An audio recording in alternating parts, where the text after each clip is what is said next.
welcome, and today we're gonna discuss about extensive reading. So our topic today about extensive reading, which is divided in three parts. Well, the first is choosing a book for extensive reading, reading and discussing non-fiction, and the last is reading and discussing fiction. So we are from the first group, and let's get started. Okay, so before we enter to the main topic, sometimes you guys as a non-native speaker, we're really confused how to improve our English or how to master the English well.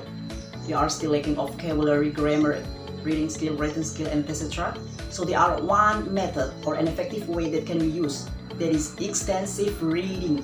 So what is the extensive reading? So extensive reading is one of the method or an effective way to improve our reading skill, which includes improve our grammar, vocabulary, and etc. So in this extensive reading, we are going to read a lot of any kinds of book, for example, like magazines, book, newspaper, and etc. So only the text that we really want to read. Okay, so in extensive reading also there are three principles. The first is about do not look up the words in the dictionary. For example, when you want to read the text and then suddenly you do not understand some words or the meaning of the words. So sometimes you want to look up the words in the dictionary to find the meaning. So here it is not too important to find the words or the meaning of the words in the dictionary, but you have to continue reading and reading a lot and again. Okay, the second is skip over parts if you do not understand. For example, in the text there are some sentences that you do not understand the meaning of the sentence. So let's continue to read again and do not look up the meaning of the sentence. And the third is if you do not enjoy the book, so you need to find another book.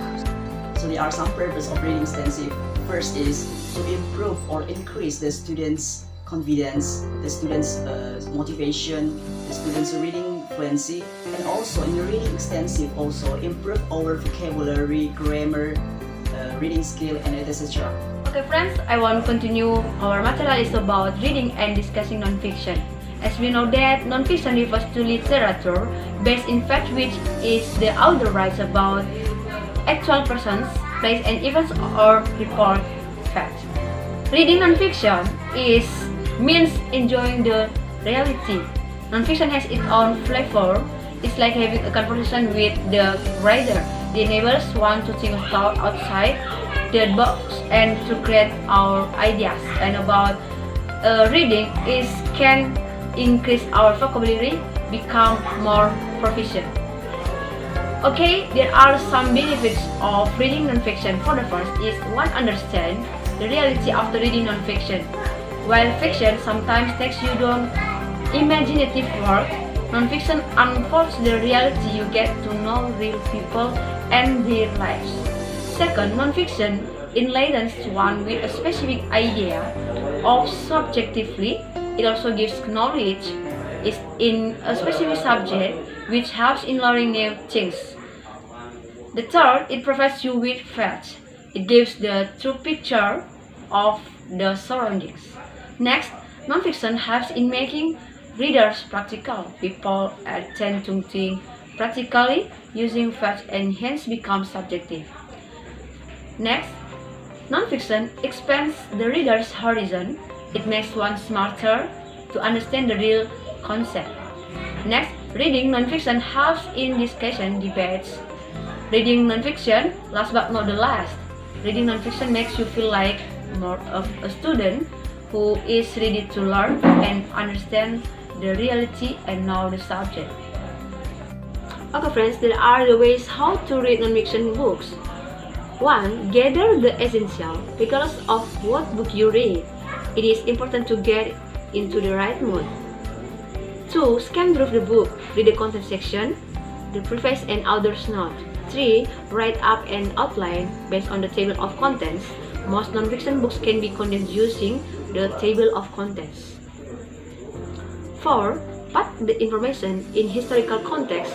As you read, you might come across certain concepts and viewpoints that seem aligned to you or that you disagree with. 5. Read the first and second paragraphs. In the chapter, look for subheading as well. Either read the entire chapter to go directly to subheadings. Usually, just leaving through the page will give you an idea of what information lies where in the chapter. 6. Consider the following question while reading the book. This technique will allow you to streamline your efforts. 7. Take notes or highlight as you read. When it comes to non-fiction, this is essential so you can remember the information. Alternatively, you could annotate in the book itself. And the last is write up the summary for the book when you are done reading. This will be a good way to retain what you read. You could also post in your blog so your friends can benefit from your effort. And then the strategies to read the non-fiction books. For the first thing about the writer's purpose, is the writer trying to win your over to his or her opinion? Learn to appreciate how well a writer says something even when you don't agree. And the last is be a critical reader. So that's all for our material. Thanks. Okay, everyone, thanks for the time that is given to me to explain about read and discussion fiction. Okay, I have introduced myself. My name is Derita Gula from the first group and the last presenter. Okay, I will explain about the fiction. Fiction is created in the imagination of its author. Okay, a fictional work does not claim to tell a true story. Okay, the next types of fiction. The first, short story and novel. Okay, the next strategies to read the fiction. Okay, the first read comprehension, and the last read with dance in mind. Okay, that's all. Thank you.